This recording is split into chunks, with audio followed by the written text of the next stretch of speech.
മന്ത്രിസഭാ യോഗത്തിൽ പ്രത്യേക അജണ്ടയായി PM-ശ്രീ ഉൾപ്പെട്ടിരുന്നില്ലെങ്കിലും CPI മന്ത്രിമാർ വിഷയമെടുത്തിട്ടു.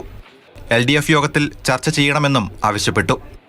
മന്ത്രിസഭാ യോഗത്തിന് ശേഷം മുഖ്യമന്ത്രിയെ പ്രത്യേകം കണ്ടും CPIയുടെ നിലപാട് വ്യക്തമാക്കി.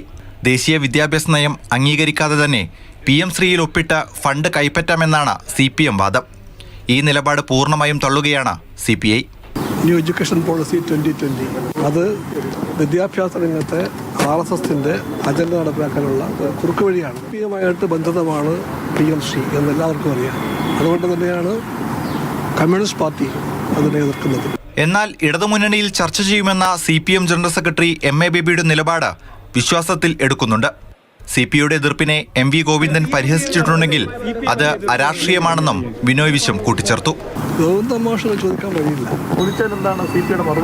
ചോദിച്ചാൽ അത് പൂർണ്ണമായും ഒരു അരാഷ്ട്രീയ ചോദ്യമാണ്. PM-ശ്രീയിൽ സർക്കാർ ഒപ്പിടുന്നതിനെ ചൊല്ലി കോൺഗ്രസിലും ഭിന്നത ഉടലെടുത്തു.